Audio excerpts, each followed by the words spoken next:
Last night we told you about how Canada's government awarded more than 10 million Canadian dollars to Omar Khadr to make up for the terrible suffering he endured while imprisoned at Guantanamo Bay. After giving this man the money, the Canadian Prime Minister Justin Trudeau admitted he didn't even bother calling the widow of Christopher Speer. He's the Delta Force medic who was murdered by Khadr in 2002 in a grenade blast.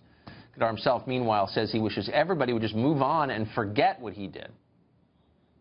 So this is a time for, reconciliation and hopefully not forgetting, but, moving on and healing. I was angry or upset about what happened, but it's been hard, finding jobs or going to school and stuff with my past reputation. So this is going to help me move forward.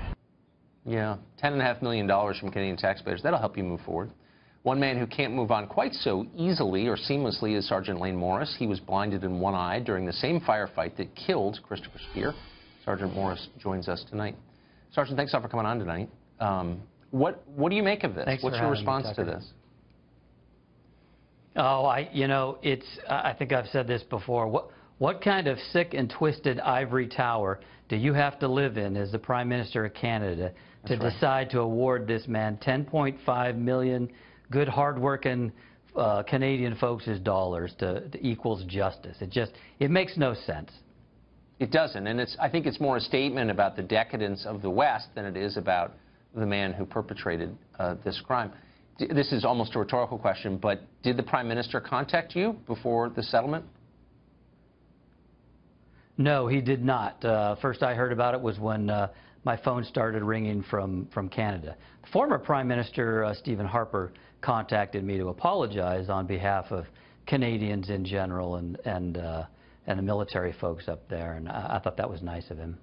I don't think there's any evidence that most Canadians agree with this or are for it at all. Is that your sense?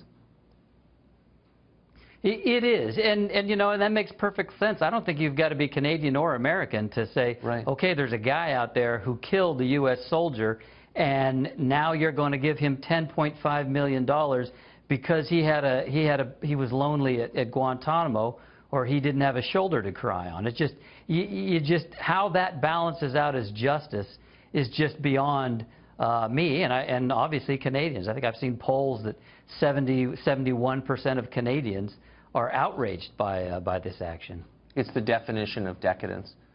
Tell us, if you would, and if it's too painful, don't, but about the day that all of this happened.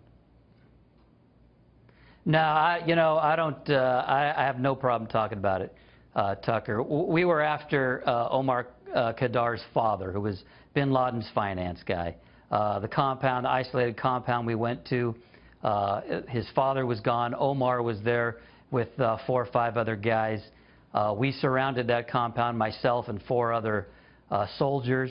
We waited for 45 minutes. They wouldn't come out and talk to us. When we finally got the rest of my team there, as well as some Afghans that we were working with, when our interpreters went in to try and make contact, the guys inside that compound just popped up over a low rise inside the compound and executed them point blank, threw hand grenades at the rest of us. We shot 2 or 3 of them right there at the gate, and as the others ran to the back of the compound throwing hand grenades as they went, I popped up to shoot a couple of guys with my rifle. It's got a 203, the grenade launcher on the bottom, and as I pulled the trigger on that grenade launcher, I felt something smack me in the right eye. Turns out a hand grenade they'd thrown I hadn't seen went off, and a piece of shrapnel hit me in the right eye. And that ended your service career?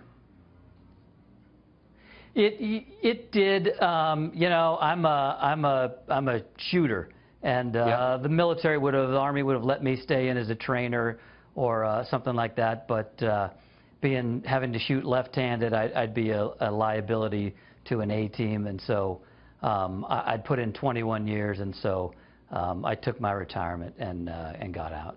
How bitter this must be for you, really. In addition to all of that, to watch the man who did it become rich and apparently unrepentant. I'm sorry. I'm really sorry for you.